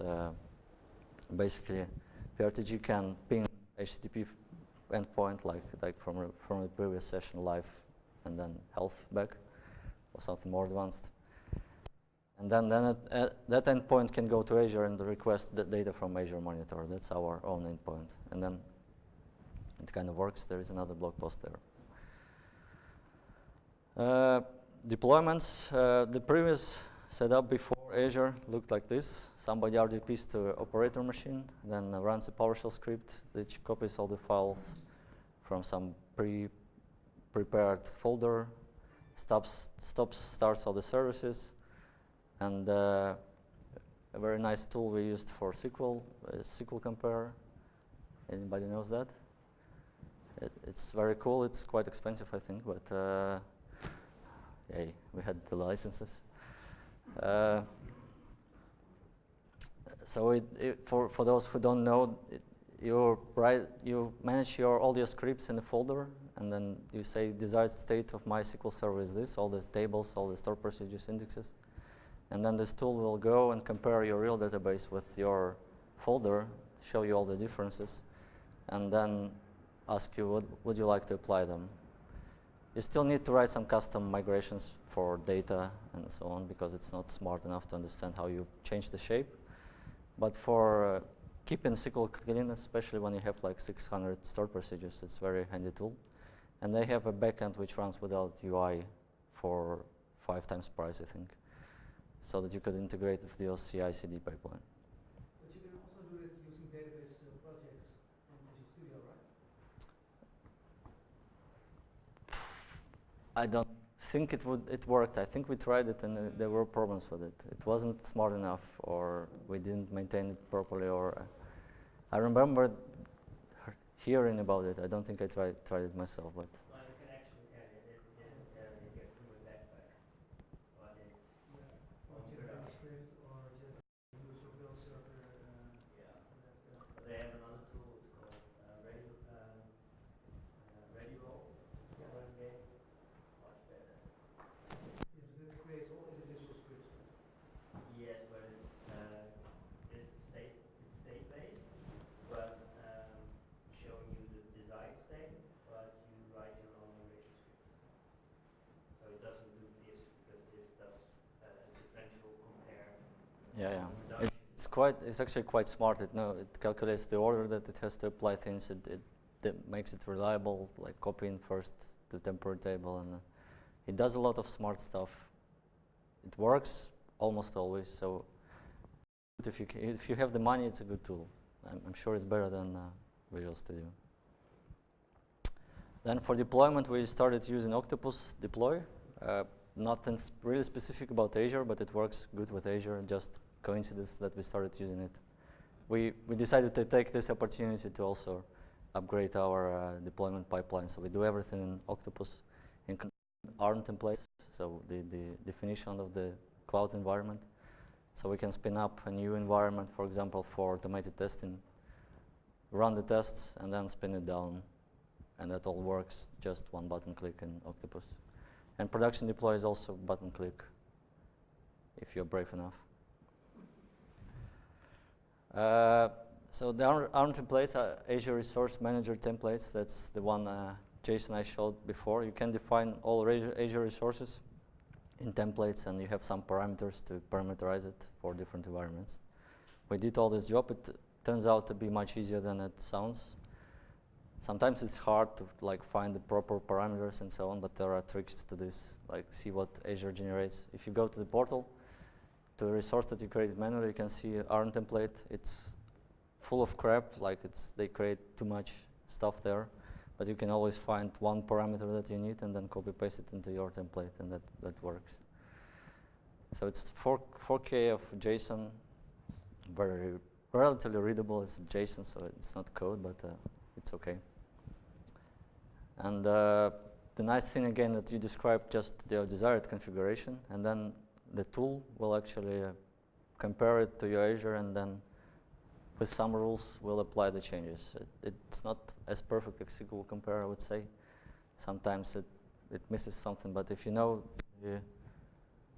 the rules, basically you know how to use it, and it works especially for reliably reproducible environments that you need to provision more often than once. A big debate, as for any developer in code, for Azure, like how are we going to name our resources? a good advice is to be smart and don't debate about this, but create a lot of subscriptions and then give every team a new subscription if you can, and they let them do whatever they want. I think that what I would recommend, because whatever naming convention you pick up, somebody will be unhappy. We do this, and it sucks basically. You have free characters for everything, like production, and then app service plan if you can find ASP there somewhere in between, and then some semantic names for application and component, and then just a number in the end. So we have SQL 001 and 002 and 003, and then somebody says, I'll connect to 004 because I know the data are there. It's a bit difficult. We don't use dashes because some resources do not allow to use dashes, like 2 of them in Azure, and that's why we decided we don't use dashes. Also stupid, I would say. But you have to read the metrics with this a little bit. Good saver is tagging. You can tag every resource, and then we use tags for environment, production, staging, application, role, who's the owner, just random comment, and then you can search in the portal. You can filter on this. You can give based on tags, probably not permissions, but it simplifies life a little bit. Yeah, you see costs. Yeah, and you can see costs per tag. Yeah, that's a good point. But again, we are using 1 subscription for almost everything, maybe 2 subscriptions. Subscriptions are basically free, so if you set up your account properly, you can create as many subscriptions as you can, and then that's a good way to isolate things between the teams, for example. Conclusions, 9 o'clock, time to wrap up. So was it doable? Yes, we did it last month. It works on production. It runs in Azure. Was it easy? No, we spent like 8 months of, well, not continuous effort, but somebody was constantly doing something to get us closer to migration. So it takes time and a lot of cost in this sense of ours. But my advice would be to leverage this moment if you are in this position to switch yourself a little bit to use managed services to clean up the dev, because you get budget for everything. You can also do some abstractions and delete some deprecated stuff. Invest highly into CI/CD, continuous integration, and infrastructure as code. That's in the cloud world. That's very important. Did we have to pay anything in advance? No, except for testing. But is it cheap? No, again, it's quite expensive. If you say, we'll save money from day one, in most cases that's going to be wrong. But then the hope is that you can optimize it later or use elasticity more aggressively. I think our costs still comparable to what we had. Nobody knows the numbers. Again, it's hard to compare a 5-year-old service with monthly bill in Azure. But it's one order of magnitude, I would say. And don't forget to include learning time, engineering time, testing time. We pay for test servers and some consultants, business consultants, and they are expensive. A positive example on the pricing side, like in May, I think it was Build. They made this article with a long name, revised scaling experience, whatever. But the key point was that they reduced the price for app service that we use by 20%. So you save 20% just next day. Probably we were paying too much before that, but that's another story. But that sells good for business, and okay, now we save €1,000 per month. Hey, just without doing anything. Is cloud fully managed? Yes. Is it always up? Unfortunately, no. There are 2 types of outage. We saw both of them. If you go to the Azure history, you can filter on your region, for example, and then see a long list of what happened when. They try to be transparent. My experience is that they don't always want to show you everything, all the problems that they had. I saw people pushing them into publishing some stuff and sending screenshots, and then it was appearing in this log, but okay. And then, but basically when Azure is down, you just open Twitter, you get yourself a coffee and go there. That's the real screenshot of Azure outage, is Azure support Twitter. You just hang out and wait until it's back, maybe log something for your customers, and it actually helps. When we were down for 2 hours, we have to issue some document to our biggest customer what happened, and if you just send them, not this, but a formal statement from Azure, it's kind of easier to sell to them because they understand. But the other type is when Azure is fine, but your resource is down, and then you start calling them, and you really don't know what will happen. You will get one engineer. So investing in good support plan, that's important. It costs money, but you get somebody on the phone at least within one hour or so. And we had issues with service bus, as I said. Our SQL database was disappeared twice. Like, there is no. It was back. It was back after the call, but you get timeouts, you get monitoring alerts. You go to the portal, and there is no database there. Like, okay. And then they had a nice email where they said there were some race condition and blah blah blah, and it's gonna be fixed in December. But then you were extremely unlucky to get it. That's edge case, and then we got it next week. So we thought we should buy some lottery ticket. Things happen. Be prepared that cloud is not a panacea for 100% uptime. At least you don't have to solve it yourself. So did you set up a geo-VLAN for multi-region setup? No, not yet. So our data backups, they go everywhere. Well, that's a picture of SQL Server in Azure. So you can restore a second instance in different region. So that's our plan. To restore it, it will take several hours, but we'll be running within 5 hours, I think. Again, in different region with minimal data loss, like 5 minutes, I think. But it will take that downtime. We don't have automatic failover to different region because for SQL it's kind of easy, but then you need to set up more things on higher levels, like also your applications and then switchovers. That's all manual, and then all the infra around it. So it's a bit more complicated. Invest in that part of it? Do you think? No plan at the moment. Probably not right now. Do you have any metrics about the time before migrating to Azure and after? We do, but the problem is that we migrated just last month, so we do have numbers for the previous life. I think they are not public, so I wouldn't share them. But we have SLAs with our customers, and my prediction is that downtime is gonna be still caused by us, mostly. Like Azure, it happens, but it's rare. Yes, I'll just turn this slide on, and then you can ask questions. I was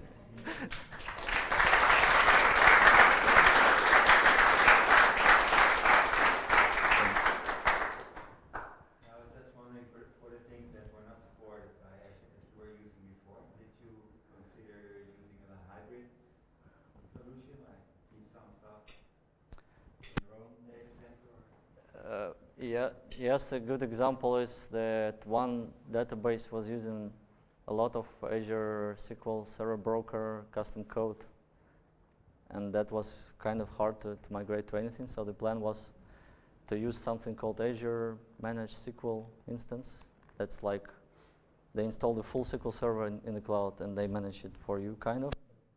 It's not that service that you use, so you can use anything there, but it's a different pricing model and different maintenance model, and it appeared to be quite hard to set that up and make it runnable, so we just invested more time into refactoring. But that was a question. Like, we did not consider keeping stuff on the December, because we basically have a contract until December, and then we are either pay or get out.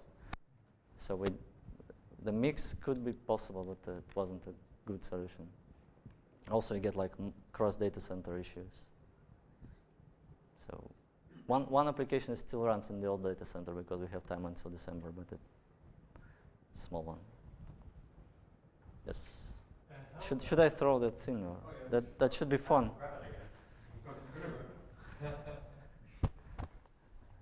And we need to throw it. Thanks. Yay. I was curious, actually, how did you manage the development life cycle of the application? Like you mentioned, it took you 8 months to migrate from here to there, but did you have your team dedicated 8 months for just migration? What about the application features and bug fixing and stuff like that? No, there were several stages, like first price evaluation and architecture and documents and that kind of stuff. So there were a couple of people involved part-time, and then we had some consultants helping us. And then the more resources we put into this, like there were, on average, I would say at this time, there were 1 or 2 developers working on this full-time-ish. So the other team members could continue or other stuff, but that was a big, like, attention. Okay, but then you get some sort of synchronization issues, right? If you implement a new CLR or SQL function in the normal SQL during the 8 months, and then you need to work on migrating that to Azure. Yeah, kind of, but as soon as we discovered we cannot use them, we communicated to everybody, like, don't do this anymore. These issues were actually solved on earlier stages preparation a little bit, so they were not intense. Like, we had enough time to prepare this code and explain to everybody how we should do this. And later on, more issues like running production testing, load testing, functional testing, changing some broken parts and so on, fixing bugs with missing transactions, for example. That kind of effort which we couldn't predict in advance. That was more eating our time.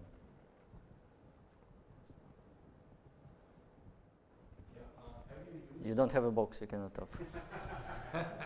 Can you catch?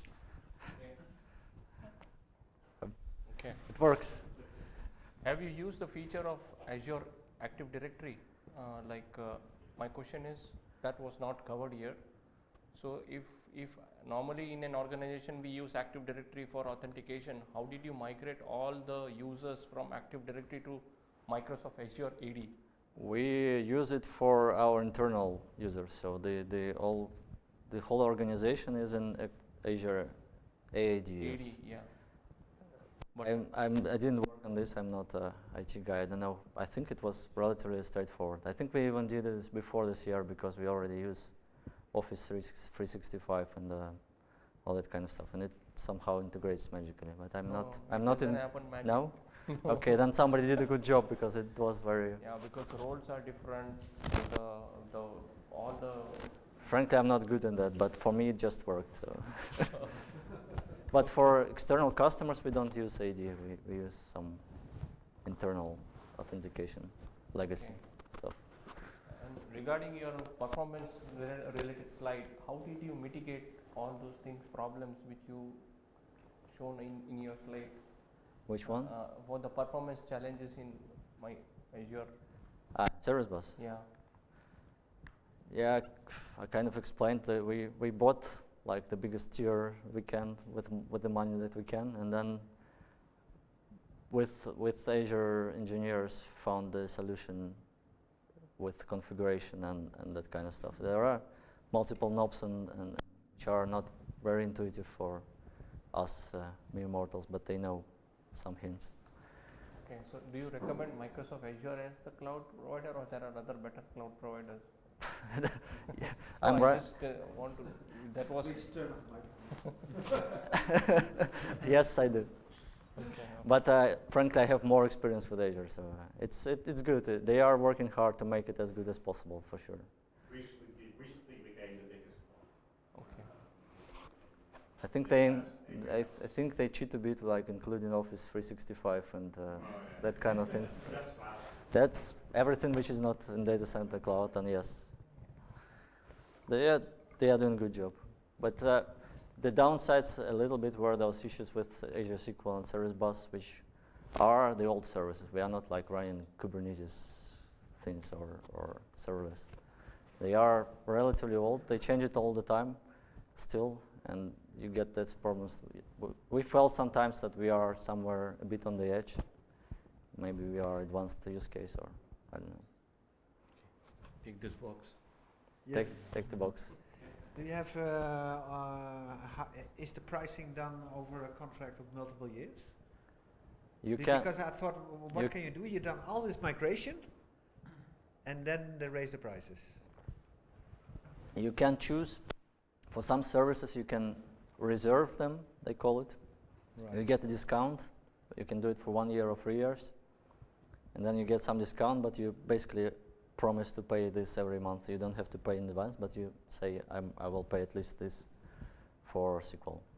I think it doesn't work for SQL yet, but you can.